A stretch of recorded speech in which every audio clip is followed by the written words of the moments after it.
Hi friends, ಎಲ್ಲರಿಗೂ ನಮಸ್ಕಾರ. ಬನ್ನಿ ಫ್ರೆಂಡ್ಸ್, ಶಾರದೆ ಸೀರಿಯಲ್ನ ಇವತ್ತಿನ ಸಂಚಿಕೆಯಲ್ಲಿ ಏನಾಗ್ತಿದೆ ಅಂತ ನೋಡ್ಕೊಬರೋಣ. ಅದಕ್ಕೂ ಮುಂಚೆ ಯಾರೆಲ್ಲ ನನ್ನ ವೀಡಿಯೋ ನೋಡ್ತಾ ಇದ್ದೀರಾ ಅವರೆಲ್ಲ ಪ್ಲೀಸ್ ಪುಟ್ಟದೊಂದು ಲೈಕ್ ಮಾಡಿ, ಹಾಗೆ ಫಾಲೋ ಮಾಡೋದನ್ನ ಮರಿಬೇಡಿ. ಬನ್ನಿ ಸ್ಟಾರ್ಟ್ ಮಾಡೋಣ. ಫ್ರೆಂಡ್ಸ್, ಮೊದಲಿಗೆ ಇಲ್ಲಿ ಸಿದ್ದು ಶಾರದನ ಎತ್ಕೊಂಡು ಖುಷಿಯಿಂದ ಮನೆ ಕಡೆ ಬರ್ತಿರ್ಬೇಕಾದ್ರೆ ವಿಮಲ ಒಂದು ನಿಮಿಷ ನಿಂತ್ಕೋ ಸಿದ್ದು ಅಂತ ಹೇಳ್ಬಿಟ್ಟು ಅನಸೂಯಮ್ಮ ಬೇಗ ಆರತಿ ತೊಗೊಬನ್ನಿ ಅಂತ ಹೇಳ್ತಾ ಇರ್ತಾರೆ. ಅಷ್ಟೊತ್ತಿಗೆ ಅನಸೂಯಮ್ಮ ಆರತಿ ತೊಗೊಂಡು ಬರ್ತಿರ್ಬೇಕಾದ್ರೆ ದೀಪು ಮಾತ್ರ ಡಿಫ್ರೆಂಟ್ ಲುಕ್ ಕೊಟ್ಟು ನೋಡ್ತಿರ್ಬೇಕಾದ್ರೆ, ಯಾಕೆ ನಿಮ್ಮ ಅಮ್ಮನ್ನ ಈ ರೀತಿ ನೋಡ್ತಾ ಇದ್ದೀಯಾ ಅಂತ ಅನಸೂಯ ಕೇಳ್ತಾ ಇರ್ತಾಳೆ. ಏನಿಲ್ಲ ಅಜ್ಜಿ, ನನಗೆ ಹುಷಾರಿಲ್ದಿದ್ದಾಗ ಅಪ್ಪ ಎಷ್ಟೋ ಸಲ ನನ್ನನ್ನು ಎತ್ಕೊಂಡು ಬಂದಿದ್ದಾರೆ, ಆದರೆ ಅಮ್ಮನ ಯಾವತ್ತೂ ಎತ್ಕೊ ಬಂದಿಲ್ಲ. ಇವತ್ತೇನಕ್ಕೆ ಇವ್ರು ಎತ್ಕೊ ಬಂದಿದ್ದಾರೆ ಅಂತ ಅಂದಾಗ ಎಲ್ಲರೂ ಸ್ವಲ್ಪ ನಗಾಡ್ತಾ ಇರ್ತಾರೆ. ಹಾಗೆ ಸಿದ್ದು ಹೇಳ್ತಾ ಇರ್ತಾನೆ, ಅಮ್ಮನಿಗೆ ಹುಷಾರಿಲ್ವಲ್ಲ, ಅದಕ್ಕೆ ಇನ್ನು ಮುಂದೆ ಹುಷಾರು ತಪ್ಪಬಾರ್ದು ಅಂತ ಕೇರ್ ಮಾಡ್ಕೊಳ್ಳೋಕ್ಕೋಸ್ಕರ ಈ ರೀತಿ ಕರ್ಕೊಂಡು ಬರ್ತಾ ಇದ್ದೀನಿ, ಅಮ್ಮನ ಎತ್ಕೊ ಬಂದೆ ಅಷ್ಟೇ ಪುಟ್ಟ ಅಂತ ಅನ್ಬೇಕಾದ್ರೆ, ಹೌದೌದು ಅಪ್ಪ, ಅಮ್ಮನಿಗೆ ತಲೆ ಸುತ್ತು ಹಾಗೆ ಜ್ವರ ಎಲ್ಲ ಇತ್ತಲ್ವ, ಅದಕ್ಕೆ ಎತ್ಕೊ ಬಂದ್ರ. ಇನ್ನು ಮುಂದೆ ಆ ರೀತಿ ಆಗಲ್ಲ ಬಿಡಿ, ನಾನು ಸರಿಯಾದ ಟೈಮಿಗೆ ಊಟ ಹಣ್ಣು ಎಲ್ಲನೂ ಕೊಟ್ಟು ಅಮ್ಮನ ಚೆನ್ನಾಗಿ ನೋಡ್ಕೋತೀನಿ ಅಂತ ಹೇಳ್ತಾ ಇದ್ರೆ ಇವರಿಗೆಲ್ಲ ಸಿಕ್ಕಾಪಟ್ಟೆ ಖುಷಿ ಆಗ್ತಾ ಇರುತ್ತೆ. ಹಾಗೆ ಇನ್ನೊಂದು ಕಡೆ ಅನಸೂಯನಿಗೆ ಆರತಿ ಮಾಡಿ ಅಂತ ವಿಮಲ ಹೇಳ್ತಾ ಇರಬೇಕಾದ್ರೆ, ಆರತಿ ನೀನು ಬಾ, ಅಣ್ಣ ಅದಕ್ಕಿನಿಗೆ ಆರತಿ ಮಾಡಿವಂತೆ ಅಂತ ಅಂದಾಗ ಇಬ್ಬರು ಖುಷಿಯಿಂದ ಆರತಿನ ಮಾಡ್ತಾ ಇರಬೇಕಾದ್ರೆ, ಸರಿ ಆಯಿತು ಒಳಗಡೆ ಬನ್ನಿ ಅಂತ ಅನಸೂಯ ಹೇಳ್ತಾ ಇರ್ತಾಳೆ. ಒಂದು ನಿಮಿಷ ಅಮ್ಮ, ಶಾರದವ್ರಿಗೆ ತುಂಬ ಸ್ಪೆಷಲಾಗಿ ಆರತಿ ಮಾಡಿ, ಇವರಿಗೆ ಯಾಕೆ ಕೆಟ್ಟ ದೃಷ್ಟಿ ಸಹ ಇನ್ನು ಮುಂದೆ ಬೀಳಬಾರ್ದು, ಇವರು ಜೀವನದಲ್ಲಿ ಯಾವಾಗಲೂ ಖುಷಿಯಾಗಿರಬೇಕು, ಆ ರೀತಿ ದೇವ್ರ ಹತ್ರ ಅಪ್ಲಿಕೇಶನ್ ಹಾಕಿ ಆರತಿ ಮಾಡಿ ಅಂತ ಅಂದಾಗ ಎಲ್ಲರೂ ನಗಾಡ್ತಾ ಇರ್ತಾರೆ. ಹಾಗೆ ಆರತಿನೂ ಸಹ ಹೇಳ್ತಾ ಇರ್ತಾಳೆ, ಅದಕ್ಕೆ ಮಾತ್ರ ಅಲ್ಲ ಅಣ್ಣ, ನಿನಗೂ ಸಹ ಯಾವ ಕೆಟ್ಟ ದೃಷ್ಟಿ ಬೀಳಬಾರ್ದು ಅಂತ ಅಂದ್ಬಿಟ್ಟು ಪುನಃ ಮತ್ತೆ ಆರತಿ ಮಾಡಿ ಒಳಗಡೆ ಬನ್ನಿ ಅಂತ ಕರಿತಾ ಇರ್ತಾರೆ. ಹಾಗೆ ಒಂದು ಕಡೆ ಶಾರದಾ, ಸರ್ ಪ್ಲೀಸ್ ಕೆಳಗಡೆ ಇಳಿಸಿ, ನಾನೇ ಹಿಡ್ಕೊಂಬರ್ತೀನಿ, ನನಗೆ ಸಿಕ್ಕಾಬಟ್ಟೆ ಮುಜುಗರ ಆಗ್ತಿದೆ ಅಂತ ಅನ್ಬೇಕಾದ್ರೆ, ಇಲ್ಲ ಶಾರದಾ ಅವರೇ, ನೀವು ಇವಾಗಷ್ಟೇ ಹಾಸ್ಪಿಟ್ಲಿಂದ ಬಂದಿದ್ದೀರಾ, ನಿಮ್ಗೆ ಇನ್ನೂ ಅಷ್ಟು ಕ್ಲಿಯರಾಗಿ ಹುಷಾರಾಗಿಲ್ಲ, ನಾನೇ ಒಳಗಡೆ ಕರ್ಕೊಂಡು ಹೋಗ್ತೀನಿ ಅಂತ ಅಂದಾಗ ದೀಪು, ಅಪ್ಪ ಅಮ್ಮನ ಕೆಳಗಡೆ ಇಳಿಸಿ, ನಾನು ಅವಳನ್ನ ಮುದ್ದಾಡಬೇಕು, ಮುತ್ತು ಕೊಡಬೇಕು, ಹಗ್ ಮಾಡ್ಕೋಬೇಕು, ಎಷ್ಟು ದಿನ ಆಯಿತು ಅಮ್ಮನ ನೋಡಿ ಅಂತ ಅನ್ಬೇಕಾದ್ರೆ, ಅಮ್ಮ ಹಾಸ್ಪಿಟ್ಲಿಂದ ಇವಾಗಷ್ಟೇ ಬಂದಿದ್ದಾರೆ ಕಂದ, ಸ್ವಲ್ಪ ಹೊತ್ತು ರೆಸ್ಟ್ ಮಾಡಲಿ, ಆಮೇಲೆ ಅಮ್ಮನ ಮುದ್ದು ಮಾಡು ಅಂತ ಅನ್ಬೇಕಾದ್ರೆ, ಸರಿಯಪ್ಪ ಒಳಗಡೆ ಬನ್ನಿ ಅಂತ ಅಂದಾಗ ತುಂಬ ಖುಷಿಯಿಂದ ಶಾರದನ ಎತ್ಕೊಂಡು ಸಿದ್ದು ಒಳಗಡೆ ಕರ್ಕೊಬರ್ತಾ ಇದ್ರೆ ವಟಾರದ ಜನಗಳೆಲ್ಲರಿಗೂ ಸಹ ಸಿಕ್ಕಾಬಟ್ಟೆ ಖುಷಿ ಆಗ್ತಾ ಇರುತ್ತೆ. ಹಾಗೆ ಇನ್ನೊಂದು ಕಡೆ ಕುಡ್ಕ ಮಂಜಣ್ಣ ಮಂಗಳಮ್ಮನಿಗೆ ಬೈತಾ ಇರ್ತಾನೆ, ನೋಡು ಮಂಗಳಮ್ಮ, ಇಲ್ಲಿ ಬರೀ ಪ್ರಸಾದ ಕೊಡಲ್ಲ, ಬರೀ ಏನಿದ್ರು ಮಂಗಳಾರತಿ ಮಾಡೋದಷ್ಟೇ, ಬನ್ನಿ ಅಂತ ಅಂದಾಗ, ಅಯ್ಯೋ ನಿನ್ನ ಮನೆ ಕಾಯಗ ನನಗೂ ತುಂಬ ಚೆನ್ನಾಗಿ ಗೊತ್ತು, ನೀನು ಹೋಗಿ ಅಲ್ಲಿ ತೀರ್ಥನ ತೊಗೊಂಡು ಕುಡ್ಕೊಂಡು ತೇಲಾಡು ಅಂತ ಬೈತಿರ್ಬೇಕಾದ್ರೆ, ನನಗೆ ತೀರ್ಥ ಕೊಡ್ಸೋಕ್ಕೆ ಇಲ್ಲೇ ಸಂಜೆಯವರು ಇಲ್ವಾ, ಬನ್ನಿ ಬನ್ನಿ ಹೋಗೋಣ ಅಂತ ಖುಷಿಯಿಂದ ಕರ್ಕೊಂಡು ಹೋಗ್ತಾ ಇರ್ತಾನೆ. ಹಾಗೆ ಇನ್ನೊಂದು ಕಡೆ ಪಾರಿಜಾತ ಪಾಲಕ್ಷಣ ಮೀಟ್ ಮಾಡಿ ಬಾಯಿ ಬಂದಾಗೆ ಬೈತಾ ಇರ್ತಾಳೆ, ನಿನಗೇನು ತಲೆಗಿಲೆ ಕೆಟ್ಟಿದೆಯಾ ಅಂತ ಅಂದಾಗ, ಅಷ್ಟಕ್ಕೂ ನಾನೇನು ಮಾಡ್ತೀನಿ, ನನ್ನನ್ನು ಏನಕ್ಕೆ ಬಾಯ್ತಿದ್ದೀರಾ ಅಂತ ಅಂದಾಗ, ಯಾವತ್ತೋ ಒಂದಿನ ಶಾರದಾ ನಿನ್ನನ್ನು ಕಾಪಾಡಿದ್ಲು ಅಂತ ಅಂದ ತಕ್ಷಣ ನೀನು ಅವಳನ್ನ ತಲೆ ಮೇಲೆ ಹೊತ್ಕೊಂಡು ಮೆರಿತಿದೆಯಲ್ಲ, ಇದು ಸರಿನಾ ಅಂತ ಅಂದಾಗ, ನೋಡಿ ಅಮ್ಮ, ಒಬ್ಬ ಮನುಷ್ಯ ಕಷ್ಟದಲ್ಲಿದ್ದಾಗ ಇನ್ನೊಬ್ಬ ಮನುಷ್ಯ ಸಹಾಯ ಮಾಡೋದನ್ನು ಯಾವತ್ತೂ ಸಹ ಮರಿಬಾರ್ದು, ಅದನ್ನು ನೀವು ಅರ್ಥ ಮಾಡ್ಕೊಳ್ಳಿ ಅಂತ ಬೈತಾ ಇರ್ತೀನಿ. ಹಾಗೆ ನಿನ್ಗೆ ಏನಾಗಿದೆಯೋ ನನಗಂತೂ ಗೊತ್ತಿಲ್ಲ, ತಲೆಗಿಲೆ ಕೆಟ್ಟಿದೆಯೇನೋ, ನಿನ್ನ ಸ್ವಂತ ಮಗಳಿಗಿಂತ ಅವಳು ನಿನಗೆ ಹೆಚ್ಚಾದ್ಲೇನೋ, ಅಷ್ಟಕ್ಕೂ ಆ ಶಿವನಾರಾಯಣ ನಿನಗೆ ಎಂಥ ಶಿಕ್ಷೆ ಕೊಟ್ಟಿದ್ದ ಅದನ್ನು ಮೊದಲು ನೆನ್ಪು ಮಾಡ್ಕೋ, ರಾಜನ್ ಥರ ನೀನು ಬೆಳಿಬೇಕಾಗಿದ್ದೇನೋ ಆ ಸ್ಲಮ್ಮಲ್ಲಿ ಬೆಳೀತಿದೆಯಾ, ಅದು ನಿನಗೆ ನೆನಪಿಲ್ವಾ ಅಂತ ಉಗಿತಾ ಇರ್ತಾಳೆ. ಹಾಗೆ ಅಷ್ಟಕ್ಕೂ ಅವ್ರ ಮನೆ ರಕ್ತನ ಉಳ್ಸೋಕ್ಕೆ ನೀನೇನಕ್ಕೂ ಪ್ರಯತ್ನ ಮಾಡ್ತಿದ್ದೀಯಾ ಅಂತ ಅನ್ಬೇಕಾದ್ರೆ, ನೋಡಮ್ಮ, ದೇವರು ಬದಲಾಗಕ್ಕೆ ಒಂದು ಅವಕಾಶ ಕೊಡ್ತಾನೆ, ಅದನ್ನು ನಾವು ಉಪಯೋಗಿಸ್ಕೋಬೇಕು, ಇಲ್ಲ ಅಂತ ಅಂದರೆ ನಮ್ಮ ಪಾಪದ ಕೂಡ ಆದಷ್ಟು ಬೇಗ ತುಂಬುತ್ತೆ ಕಣಮ್ಮ ಅಂತ ಪಾಲಾಕ್ಷ ಹೇಳ್ತಾ ಇರ್ತಾನೆ. ದೇವರು ಕೊಟ್ಟಿರೋ ಚಿಕ್ಕ ಸಮಯದಲ್ಲಿ ನಾನು ಪುಣ್ಯದ ಕೆಲಸ ಮಾಡಬೇಕು ಅಂತ ಅಂದ್ಕೊಂಡಿದ್ದೀನಿ ಅಮ್ಮ ಅಂತ ಅನ್ಬೇಕಾದ್ರೆ, ಮುಚ್ಚ ಬಾಯಿ, ನಿನಗೇನು ತಲೆಗಿಲೆ ಕೆಟ್ಟಿದೆಯಾ ಅನ್ನೋ, ಪಾಪ ಅಂತೆ ಪುಣ್ಯ ಅಂತೆ ಏನು ದೊಡ್ಡ ದೊಡ್ಡ ವೇದ ಅಂತ ಮಾತಾಡೋಕ್ಕೆ ನನ್ನ ಹತ್ರ ಬಂದಿದ್ದೇನೆ ಅಂತ ಪಾರಿಜಾತ ಬೈತಾ ಇರ್ತಾಳೆ. ಹಾಗೆ ನೀನು ನಿನ್ನ ಮಗಳು ಸುಖವಾಗಿರ್ಲಿ ಅಂತ ಅಲ್ವೇನೋ ನಾನು ಇಂಥ ಕೆಲಸ ಮಾಡಿದ್ದು ಅಂತ ಅಂದಾಗ, ಖಂಡಿತ ಬೇಡಮ್ಮ, ಈ ರೀತಿ ಬದುಕೋದು ನನಗಿಷ್ಟ ಇಲ್ಲ, ಈ ಸುಖ ಸಂತೋಷ ಇದ್ಯಾವುದು ಸಹ ನನಗೆ ಬೇಕಾಗಿಲ್ಲ ಅಂತ ಅಂದಾಗ ಇವಳಿಗಂತೂ ಸಿಕ್ಕಾಪಟ್ಟೆ ಶಾಕ್ ಆಗ್ತಾ ಇರುತ್ತೆ. ಹಾಗೆ ಯಾರಿಗೋ ನೋವು ಕೊಟ್ಟು ಇನ್ಯಾರಿಗೋ ತೊಂದರೆ ಕೊಟ್ಟು ಅವ್ರು ಕಣ್ಣೀರು ಹಾಕ್ತಾ ಇರ್ತಾರೆ, ಅಂಥದ್ರಲ್ಲಿ ನಾವು ಸುಖ ಪಡೋದೇನಮ್ಮ, ಅವ್ರ ಹತ್ರ ಕಿತ್ಕೊಂಡು ನಾವು ಸುಖ ಪಡೋ ಜೀವನ ನನಗೆ ಖಂಡಿತ ಬೇಡ ಅಂತ ಅಂದಾಗ, ಈ ಕಡೆ ಪಾರಿಜಾತ ತಲೆನ ಚಚ್ಕೊಂಡು, ಏನೂ ಆಗಿದೆ ನಿನಗೆ, ನಿನ್ನನ್ನು ಯಾವ ರೀತಿ ನಾನು ಅರ್ಥ ಮಾಡಿಸ್ಲೋ ನನಗೊಂದು ಗೊತ್ತಾಗ್ತಿಲ್ಲ ಅಂತ ಹೇಳ್ತಾ ಇರ್ತಾಳೆ. ಹಾಗೆ ಪಾಲಕ್ಷ ಕೋಪ ಮಾಡಿಕೊಂಡು, ನೀನೇನು ನನಗೆ ಬುದ್ಧಿ ಹೇಳಕ್ಕೆ ಬರಬೇಡ ಅಮ್ಮ, ಇನ್ನು ಮುಂದೆ ನನ್ನ ಪಾಡಿ ನನ್ನನ್ನು ಇರೋಕ್ಕೆ ಬಿಟ್ಬಿಡು,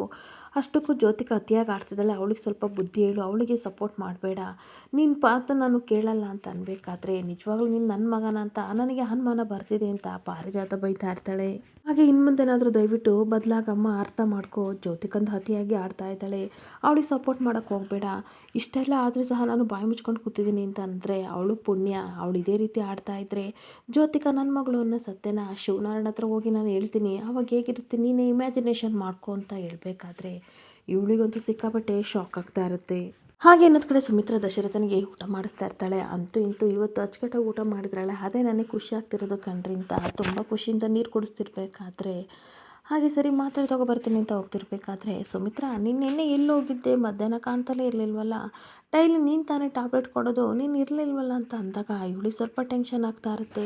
ಹಾಗೆ ಸ್ವಲ್ಪ ಕೆಲಸ ಇತ್ತು ಅದಕ್ಕೆ ಹೋಗಿದ್ದೆ ಅಂತ ಅನ್ಬೇಕಾದ್ರೆ,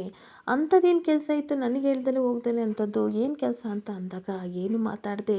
ಇರಿ ಇರಿ ಟ್ಯಾಬ್ಲೆಟ್ ತೊಗೊಬರ್ತೀನಿ ಅಂತ ಹೋಗ್ತಿರ್ಬೇಕಾದ್ರೆ, ಒಂದು ನಿಮಿಷ ಸುಮಿತ್ರಾ, ನಮ್ಮಿಬ್ರದ್ದು ಮದುವೆ ಆಗಿ 30 ವರ್ಷ ಆಯಿತು, ಇಲ್ಲಿವರೆಗೂ ಯಾವತ್ತೂ ನೀನು ಸುಳ್ಳು ಹೇಳ್ದಲ್ಲ,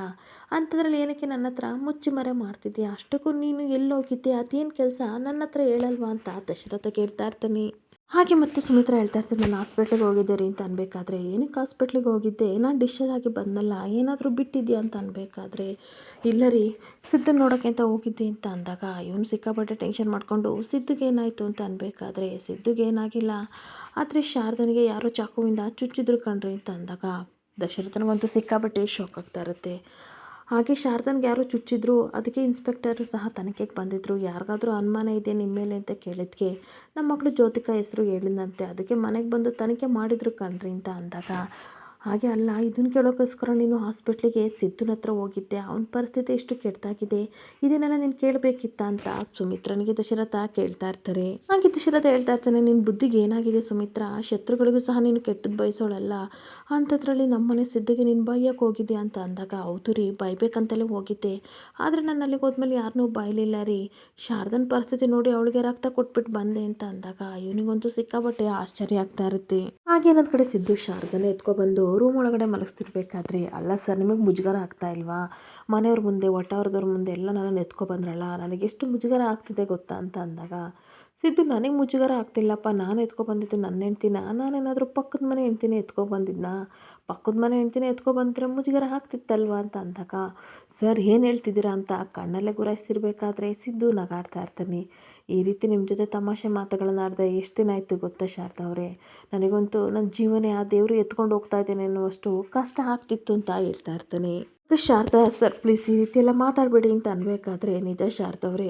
ನೀವು ಇಲ್ದಲೇ ಜೀವನ ಎಷ್ಟು ಕಷ್ಟ ಅನ್ನೋದನ್ನು ಮತ್ತೆ ಅದು ಪ್ರೂವ್ ಮಾಡಿಬಿಡ್ತು ಅಂತ ಅಂದಾಗ ಶಾರದಾ ತುಂಬ ಖುಷಿಯಿಂದ ಸಿದ್ದು ಮುಖನ ನೋಡ್ತಾ ಇರ್ತಾಳೆ. ಈ ನೋಡಿ ಶಾರದಾ ಅವರೇ, ಇವತ್ತಿಂದ ನೀವು ಹುಷಾರಾಗೋ ತನಕ ನಾನೇ ಎಲ್ಲ ಕೆಲಸನ ಮಾಡ್ಕೊಡ್ತೀನಿ, ತುಟಿಕ್ ಪಿಟಿಕ್ ಅಂದೆ ನಾನು ಏನೇನು ಸೇವೆ ಮಾಡ್ತೀನಿ ಅದನ್ನೆಲ್ಲ ನೀವು ಸೇವೆನ ಮಾಡಿಸ್ಕೋಬೇಕು ಅಷ್ಟೇ ಅಂತ ಅಂದ್ಬಿಟ್ಟು, ಇಡೀ ಕುಡಿಯೋಕ್ಕೆ ನೀರು ತೊಗೊಬರ್ತೀನಿ ಅಂತ ಹೋಗ್ತಾ ಇರ್ತಾನೆ. ಹಾಗೆ ನೀರು ತಂದು, ನೀರು ಕುಡೀರಿ ಶಾರದವ್ರೆ ಅಂತ ಅನ್ಬೇಕಾದ್ರೆ, ಸುಮ್ಮನೆ ಇರಿ ಸರ್ ನಾನು ಹಾಸ್ಪಿಟ್ಲಿಗೆ ಅಡ್ಮಿಟ್ ಆದಾಗಿಂದಲೂ ನನ್ನ ಸೇವೆನೇ ಮಾಡ್ತಾ ಇದ್ದೀರಾ, ನೀರು ಕುಡಿದಲೇ ಇರೋವಷ್ಟು ನನಗೇನು ಸುಸ್ತಾಗಿಲ್ಲ, ನಾನು ಕುಡಿತೀನಿ ಕೊಡಿ ಅಂತ ಅಂದ್ಬಿಟ್ಟು ರೆಸ್ಟೋರೆಂಟ್ ಕಡೆ ಹೋಗೇ ಇಲ್ಲ, ಅಲ್ಲಿಗೆ ಹೋಗಿ ಬನ್ನಿ ಸರ್ ಅಂತ ಅಂದಾಗ, ಇಂಥ ಸಮಯದಲ್ಲಿ ನಿಮಗೆ ರೆಸ್ಟೋರೆಂಟ್ ಚಿಂತೆನಾ, ಅದ್ರ ಬಗ್ಗೆ ನೀವು ತಲೆ ಕೆಡಿಸ್ಕೋಬೇಡಿ, ನಿಮಗೆ ಸಣ್ಣ ಪುಟ್ಟ ಕೆಲಸ ಮಾಡೋಕ್ಕಾಗುತ್ತೆ ಅಂತ ನನಗೆ ಗೊತ್ತು, ಆದರೆ ಖಂಡಿತ ನಿಮ್ಮನ್ನು ಯಾವ ಕೆಲಸ ಮಾಡೋಕ್ಕೂ ನಾನು ಬಿಡಲ್ಲ ಅಂತ ಸಿದ್ದು ಹೇಳ್ತಾ ಇರ್ತಾನೆ. ಹಾಗೆ ಗಪ್ಚುಪ್ ಅಂತ ಬಾಯಿ ಮುಚ್ಕೊಂಡು ಕೂತ್ಕೊಳ್ಳಿ ಅಂತ ಅಂದ್ಬಿಟ್ಟು ನೀರು ಕುಡಿಸಿ ಇವಾಗ ಮಲ್ಗಿ ಅಂತ ಮಲ್ಗಿಸಿ ಹೋಗ್ತಾ ಇದ್ರೆ, ಶಾರದನಿಗಂತೂ ಸಿಕ್ಕಾಬಟ್ಟೆ ಖುಷಿ ಆಗ್ತಾ ಇರುತ್ತೆ. ಹಾಗೆ ಇನ್ನೊಂದು ಕಡೆ ಸುಮಿತ್ರಾ ದಶರಥನ್ಗೆ ಹೇಳ್ತಾ ಇರ್ತಾಳೆ, ಹಾಸ್ಪಿಟ್ಲಿಗೆ ಹೋದಾಗ ವೈದ್ಯ ಅವ್ರು ಸಿಕ್ಕಿದ್ರು,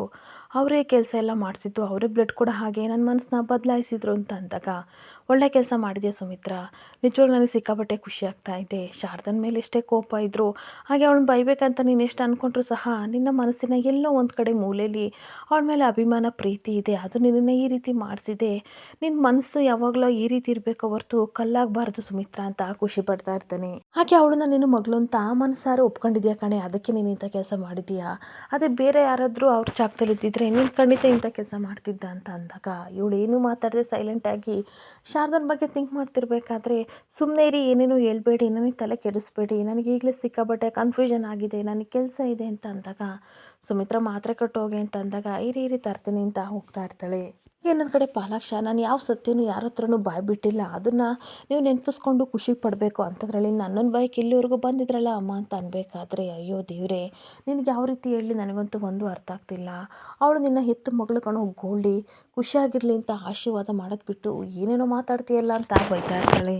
ಹಾಗೆ ಪಾಲಾಕ್ಷಿ, ನೋಡಿ ಅಮ್ಮ ನನ್ನ ಮಗಳು ಚೆನ್ನಾಗಿರ್ಬೇಕು ಅನ್ನೋದೇ ನನ್ನ ಆಸೆ, ಅವಳು ಖುಷಿಯಾಗಿರಲಿ ಅಂತ ನಾನು ಬಯಸ್ತೀನಿ, ಹಾಗಂತ ಇನ್ನೊಬ್ಬರು ಮಕ್ಕಳು ಸಾಯ್ತಾ ಇದ್ರೆ ಅದನ್ನು ನೋಡ್ಕೊಂಡು ನನ್ನ ಮಗಳು ಖುಷಿ ಪಡಲಿ ಅನ್ನೋವಷ್ಟು ಸ್ವಾರ್ಥಿ ನಾನಲ್ಲ, ಅಷ್ಟಕ್ಕೂ ಶಾರದಾ ನನ್ನ ಅಣ್ಣನ ಮಗಳು ಅಂದಮೇಲೆ ಅವಳು ನನಗೆ ಮಗಳು ಸಮಾನ ಅಲ್ವಾ ಅಂದಾಗ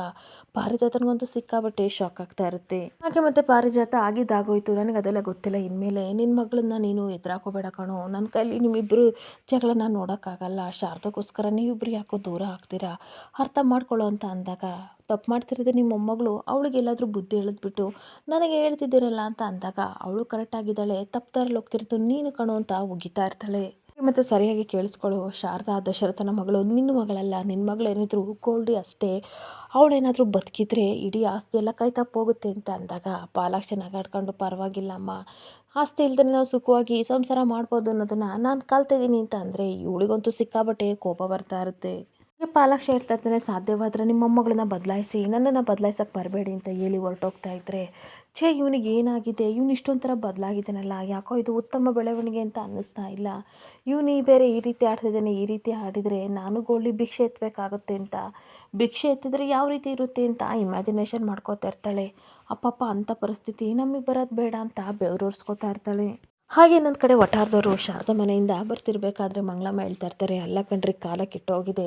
ಯಾವನೊಬ್ಬ ಬಂದು ಈ ಥರ ಶಾರದವ್ರಿಗೆ ಚಾಕು ಚುಚ್ಚಿದನಲ್ಲ, ಇನ್ಮೇಲೆ ಹುಷಾರಾಗಿರಬೇಕು, ಅಷ್ಟಕ್ಕೂ ಅವ್ರ ಮಗಳು ಹುಷಾರಾಗಿರಬೇಕು ಅಂತ ನಾವು ಹೇಳ್ಬೇಕು ಕಣ್ರಿ ಅಂತ ಮಾತಾಡ್ಕೊಂಡು ಬರ್ತಿರ್ಬೇಕಾದ್ರೆ ಅಲ್ಲಿ ದೀಪು ಆಟ ಆಡ್ತಾ ಇರ್ತಾಳೆ. ದೀಪುನ ನೋಡಿಬಿಟ್ಟು ಶಾರದನ ಮಗಳು ಇಲ್ಲೇ ಇದ್ದಾಳೆ, ಬಂದರೆ ಒಂದು ಸ್ವಲ್ಪ ಮಾತಾಡೋಣ ಅಂತ ಮಂಗಳಮ್ಮ ತನ್ನ ಫ್ರೆಂಡ್ನ ಕರ್ಕೊಬಂದ್ಬಿಟ್ಟು ಮಾತಾಡಿಸ್ತಾ ಇರ್ತಾರೆ. ಹಾಗೆ ದೀಪು ಹೇಗಿದ್ಯಾ, ಇನ್ಮೇಲೆ ಹುಷಾರಾಗಿರು, ಯಾರಾದರೂ ನಿನ್ನ ಕರೆದು ಚಾಕ್ಲೇಟ್ ಕೊಡ್ತೀನಿ ಹಾಗೆ ಹೀಗೆ ಬಾ ಅಂತ ಅಂದರೆ, ಎಲ್ಲಿಗೂ ಹೋಗಬೇಡ ಮಗಳೇ ಅಂತ ಅನ್ಬೇಕಾದ್ರೆ ನಾನು ಎಲ್ಲೂ ಹೋಗಲ್ಲ, ನಮ್ಮಮ್ಮ ಹೇಳಿದ್ದಾರೆ